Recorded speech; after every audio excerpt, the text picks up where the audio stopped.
Good morning. আজ share করছি আমার একটা ব্যস্ত দিন। প্রতিদিন সকালে এই পাখিটা এসে আমার ঘুম ভাঙায়। সকালে উঠে সবকিছু পরিষ্কার করে নিজে ফ্রেশ হয়ে তারপর আমাদের বাড়ির দেবদেবীদের সঙ্গে একবার দেখা করে চলে যাই রান্নাঘরে। 1 কাপ কফি খেয়ে শুরু করি রান্নার কাজ। আমার বর আমার হাতের রান্না খেতে ভীষণ পছন্দ করে, তাই আমি চেষ্টা করি প্রতিদিন নতুনত্ব কিছু রান্না করার। রান্না বান্না শেষ করে সবকিছু পরিষ্কার করছিলাম, বাসন মাজতে মাজতে হঠাৎ আমার মনে পড়লো বাথরুমে আমি অনেকগুলো কাপড় ভিজিয়ে রেখেছি, সেগুলো আমাকে ধুতে হবে। আর এখানে দেখো আমার বাবু আমাকে হেল্প করতে চলে ঘরে এসে দেখি আমার বর ঘুম থেকে উঠে গেছে, তাই বিছানাটাকে গুছিয়ে নিলাম। আর বাড়িতে ছোট বাচ্চা থাকলে ঘরের অবস্থা এরকমই থাকে, তাই ঘরটাকে ভালো করে গুছিয়ে নিয়ে আমার বাবুকে স্নান করিয়ে দিলাম।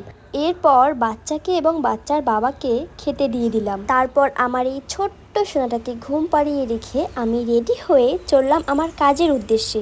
তোমরা অনেকেই জানো আমি একজন ডান্স টিচার। এই ক্লাসটা ছিল আমার ফুলবাড়িতে। ফুলবাড়ির বাচ্চারা অনেক সুন্দর নাচে, আর আমিও খুব আনন্দের সহিত ওদের নাচ শেখাই। ওরাও ভীষণ খুশি হয় আমার কাছে নাচ শিখে। এই নিয়েই কেটে যায় আমার দিনটা। ঠিক আছে, সকলেই ভালো থাকবেন। দেখা হবে পরের আরেকটি ভ্লগে। নমস্কার।